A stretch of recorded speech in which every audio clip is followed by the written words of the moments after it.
Hello నమస్తే welcome to another episode of రామోయిజం. దేవుళ్ళకు కూడా కష్టాలు ఉంటాయి, దేవుళ్ళకు కూడా కథలు ఉంటాయి. ఈ కష్టాలని కథలని బంధించి పురాణాల రూపంలో మనిషికి చెప్పే ప్రయత్నమే పురాణాలు. రామాయణం, మహాభారతంగా అనేక పురాణాలుగా బయటకు వచ్చాయి. ఈ అంశంపై అంటే అనేక వివాదాస్పద ట్వీట్లు చేసి ప్రకటనలు చేసిన రామ్ గోపాల్ వర్మ గారు పురాణాల గురించి, వాటిలోని క్యారెక్టర్స్ గురించి ఏమంటారో ఇవాల్టి రామోయిజం.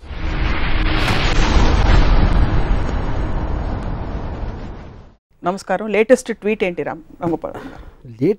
Latest tweet on Ramayanam or Mahabharatam కాన్సెప్ట్లో వినాయక చవితి వచ్చినప్పుడు నేను ఒక సిరీస్ ఆఫ్ ట్వీట్స్ చేశాను.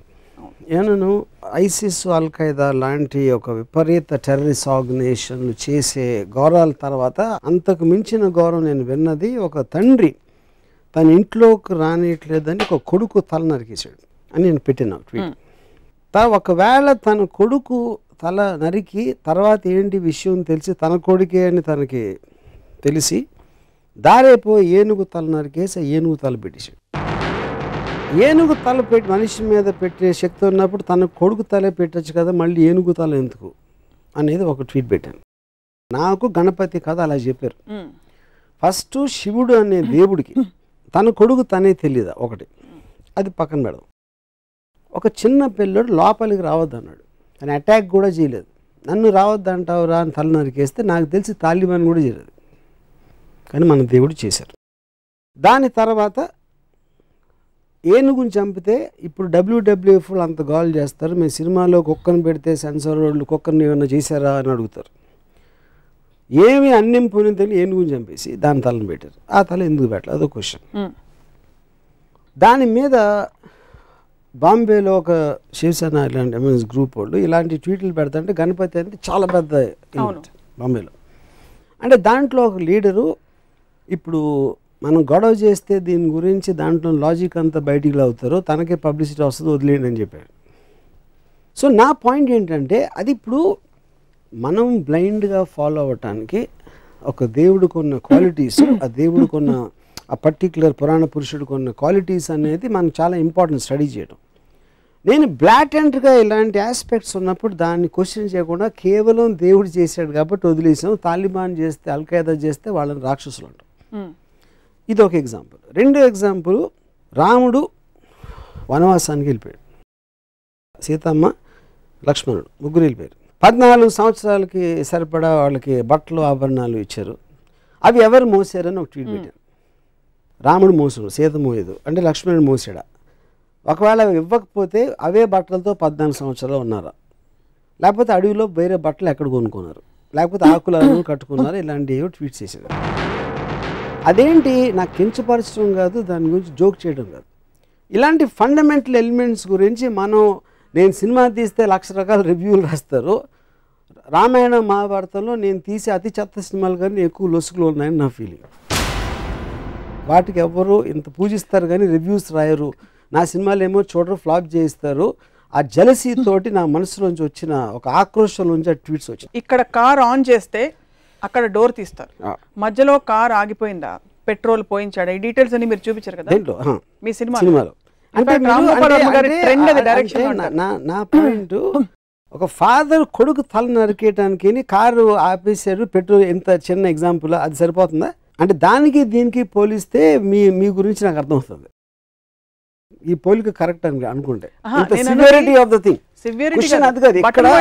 ఇక్కడ లాజికల్ కార్లు పెట్రోల్ ఉందా లేకుండా వెళ్ళిందా అనేది దాని వలన ఏమి మీకు మారల్ ఆస్పెక్ట్ అనేది ఏమి రాదు. మీకు ఒక స్టోరీలో ఒక లాజిక్ అది. ఇక్కడ it is destroying the fundamentals of God. That is okay. I'm talking about రాముడు బట్టలు మోసాడా, వాళ్ళు ఇస్త్రీ చేసుకున్నారా, గంజి పెట్టి ఇస్త్రీ చేస్తారా, లేకపోతే వాటి ఆ క్వశ్చన్స్ కి ఆన్సర్ గా ఇది కథలో ఓకే. అప్పుడు okay, so okay, I agree, you're right, I'm wrong. So ఇంకో ఎగ్జాంపుల్ ఇస్తాను. కైకేయి పాతకి రాముడిని అడిగి పంపించేస్తుంది, సారీ రాముడిని అడిగి భరతుడికి పట్టాభిషేకం. కైకేయి ఎందుకు చేసింది? రాముడు కన్నా తన కొడుకు అంటే ఎక్కువ ఇష్టం భరతుడు, తన భద్రుడికే రావాలని ప్రతి తల్లికి ఉంటుంది. మాట ఇచ్చింది ఎవరు? దశరథుడు. నువ్వు ఏం చేస్తే అది చేస్తాను. ఎందుకు? ఆ పర్టిక్యులర్ టైంలో ఎమోషన్లో ఏదో ఒక టైంలో తను ఇచ్చాడు మాట. ఆ మాట ఇప్పుడు నాకు చేయాలని. రాముడే కావాలి, రాముడే ఎందుకు కావాలని నాకు బ్రాహ్మణులు ఎక్కడా లేదు. ప్రజలకి ఏం చేస్తే రాముడే కావాలన్నాడు నాకు ఇంతవరకు అర్థం కాలేదు. ఓకే రాముడు మంచోడు, take it for granted, author Valmiki చెప్పాడు కాబట్టి నేను తీసుకుంటున్నాను. నెక్స్ట్ కట్ ఏంటి, ఒక రాజు, ఒక దశరథుడికి అయోధ్య రాజుగా ప్రజల పట్ల ఎక్కువ రెస్పాన్సిబిలిటీ ఉందా, పాతకైన కైకేయికి ఇచ్చిన మాట ఎక్కువ రెస్పాన్సిబిలిటీ ఉందా? అప్పుడు నాకు రంగనాయకం విశ్వరోక్షణలో ఒక ఎక్స్ట్రాడినరీ పాయింట్ ఏమనిపించిందంటే, కైకేయి నాకు ఇచ్చిన మాట మీరు నిలబెట్టుకోరు, మాట తప్పితే మోక్షం రాదు అనే భయంతో నా మాటకి విలువిస్తున్నారు. మోక్షం రాకపోతే స్వర్గప్రాప్తి రాదు, స్వర్గప్రాప్తి రాకపోతే రంభ ఉరుసులు దొరకరు. అది మెయిన్ పాయింట్ అక్కడ. ఒకవేళ తన పర్సనల్ హ్యాపీనెస్ మోక్షం రావాలి, స్వర్గం అలా నాది వచ్చేస్తే అయోధ్య ఏమైపోయినా నాకు పర్లేదంటే, అప్పుడు మనకు ఉన్న పొలిటికల్ లీడర్స్ స్విస్ బ్యాంక్లో నా డబ్బు ఉంటే చాలు, దేశం ఏమైపోయినా పర్లేదంటే దానికి దీనికి ఏంటి అసలు difference? Absolute no difference. So ఇది మోర్ రిలవెంట్ పాయింట్. ఇందాక ఇచ్చిన బట్టల పాయింట్ పక్కన పెట్టి ఈ పాయింట్ పెడుతున్నాయి ఇప్పుడు. ఇవన్నీ సింబాలిక్గా ఎందుకు చూడరు మీరు? ఏంటి సింబాలిక్? ఫేస్ వాల్యూ తీసుకోకుండా. ఫేస్ వాల్యూ ఎట్లా తీసుకుంటాం? దేవుళ్ళని కూడా ఫేస్ వాల్యూ తీసుకుంటే ఇప్పుడు సినిమాలని ఒక కేవలం వినోదం కోసం ఒక వారం వచ్చి 2 వారం వెళ్ళిపోయి సినిమాకి మీరు అంత సీరియస్గా తీసుకుని దాన్ని విశ్లేషిస్తూ ఉంటే, మొత్తం మారల్ వాల్యూస్ నిలబెట్టే పురాణాలని ఇష్యూలు సీరియస్గా తీసుకుంటే ఎట్లా ఉంటుంది? సో తత్ఫలితంగా పురాణాలు కేవలం తలాతోకలేని ఇంట్రెస్టింగ్ కథలు ఆప్షనే అదా, లేకపోతే పురాణాలు సమాజ విరుద్ధంగా జరిగే అనేక అంశాలని మనం జస్టిఫై చేస్తున్నాం కాబట్టి పురాణాల్లోనే ఎక్కువ క్రైమ్స్ జరుగుతాయి. మన మామూలు మీరు రేపు పొద్దున ఈనాడు లేకపోతే ఇలాంటి టీవీల్లో చూసే కన్నా ఎక్కువ క్రైమ్స్ నాకు తెలిసి పురాణాలు జరుగుతాయి. అబ్సల్యూట్లీ లేనిది. అది ఉండాలా ఉండకూడదా క్వశ్చన్ కాదు, పాయింట్ అది కాదు.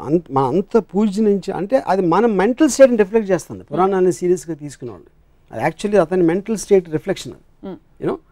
సో దాని మీద నేను అబ్జర్వేషన్ చెప్తున్నాను అంతే. రంగనాయకమ్మ గారి విశ్లేషణల ప్రభావం ఇది మీరు నేరుగా చదివి. రంగనాయకమ్మ విశ్లేషణ క్వశ్చన్, రంగనాయకమ్మ ఒక థాట్, ఐన్ ర్యాండ్ అనేది ఒక థాట్. వాళ్ళు ఇచ్చినట్టు తీసుకోకుండా దాన్ని ప్రశ్నించి దాని గురించి ఆలోచించి చేసిన ఒక విశ్లేషణ, ఒక ఆబ్జెక్టివిస్టిక్ అండర్స్టాండింగ్. మొత్తం ప్రపంచంలో ఎవరిదైనా వెళ్ళేది మీరు ఇచ్చింది తీసుకోకుండా దాని వెనకాల ఉంది, ముందే ఉంది, దాని రీజన్స్ ఏంటి అనేది తెలుసుకుని చేయటం అనేది ప్రోగ్రెస్కి అవసరం. సో ఓవరాల్గా ఈ క్యారెక్టర్స్, ఈ ఎపిసోడ్స్ ఏవైతే మనం ప్రస్తుత సమాజంలో అర్థం చేసుకోలేనివి, ఫర్ ఎగ్జాంపుల్ బిగమి, 2 భార్యలు ఉండే దేవుళ్ళు కావచ్చు, వీటన్నిటి వల్ల ఈ పురాణాలు చదవకూడదంటారా మీరు, లేకపోతే చదివినా ప్రశ్నించండి అని అడుగుతున్నారు కదా. ఇప్పుడు దానికి ఒక గాడ్లీనెస్ ఇవ్వటం కరెక్ట్ కదన్న. లుక్అప్ చేసి ఇలాగా ఒక గౌరవంతో చూడటం. మీరు ఏదో ఒక ఫోక్లోర్ కథలాగా విన్నారా, లేకపోతే చందమామలో కథ వచ్చిందా అనేది వేరు. మీకు మారల్ సింబల్స్ కింద ఉన్న పురాణ పురుషులు వెనకాల కథలు ఇవా అన్నప్పుడు ఏ మారల్ దాంట్లోంచి తీసుకుంటారు? ఉదాహరణకి అది రాముడు మంచివాడు, ఎక్కువ ఎందుకు మంచివాడు ఎంతవరకు అర్థం కాదు. రాముడు ఇప్పుడు శూర్పణఖ అని ఒక స్త్రీ తను కోరి వచ్చింది, ముక్కు కోసేది. అది అంటే అందవికారం అంటే అంతకుముందు అందంగా ఉండాలి కదా, ముక్కు కోస్తే ఏమవుతుంది? లేకపోతే అంతకుముందే అందవికారంగా ఉంటే ముక్కు కోసిన మాత్రం మళ్ళీ ఇంకా పెరగదు వికారం. సో మనం ఈవ్టీజ్ చేస్తున్నాం, ఒక అమ్మాయిని ఇలా అంటున్నాం అంటే మన సమాజంలో ఇప్పుడు ప్రాస్టిట్యూట్స్ని కూడా లా ప్రకారం గౌరవంగా చూడాలి, మనం కించపరిచి చూడకూడదు. ఎందుకంటే వాళ్ళు ఎందుకు అయ్యారో ఆ కారణాలు ఏదో రకరకాలు ఉంటాయి. సో ఒక స్త్రీని తన కంటి ముందు ముక్కు కోస్తా ఉంటే చూస్తే అది మంచి బెరడు ఏంటి దాంట్లో? ముందు రాగానే కోసేలేదు, ఫస్ట్ ఏం చేసింది చెప్పండి. వెళ్ళమన్నాడు. అప్పుడు ఇప్పుడు ఒక అమ్మాయి వచ్చిందండి నా దగ్గరికి, నేను కలవనన్నాను, మళ్ళీ వచ్చింది కలంటే ముక్కు కోసేస్తే ఊరుకుంటారా? ఇప్పుడు మీకు చట్టపరంగా అది కాదు, ఎథికల్ అంటున్నా. మీ చట్టం పక్కన పెట్టండి, ఎథికల్గా కేవలం ఒక హ్యూమన్ యాంగిల్లో ఒక అమ్మాయి అలా వస్తే ముక్కు కోసేస్తారా అంటున్నా. మీరు చెప్పండి. నేను కోయను, ఎవ్వరూ కోయరు. మీరు రాముడు తప్ప నాకు తెలిసి రాముడు ఆర్డర్ మీద లక్ష్మణుడు తప్పితే ఎవ్వరూ కోయరు. తాలిబాన్కి వస్తారు కాబట్టి రాముడు మరి తాలిబాన్ లా అది కాదు నేను అడుగుతున్నా, అదే క్వశ్చన్ నేను అడుగుతున్నా. నేను పెట్టిన ట్వీట్స్లో కూడా ఈ రెండిటికి నాకు సిమిలారిటీస్ కనిపిస్తున్నాయి, నాకు అర్థం కావట్లేదని పెట్టినాను. శ్రీకృష్ణుడి గురించి మనకి తెలిసింది, he was an embodiment of pure love. అంటే అందరినీ పూజిస్తాడా కూర్చుని?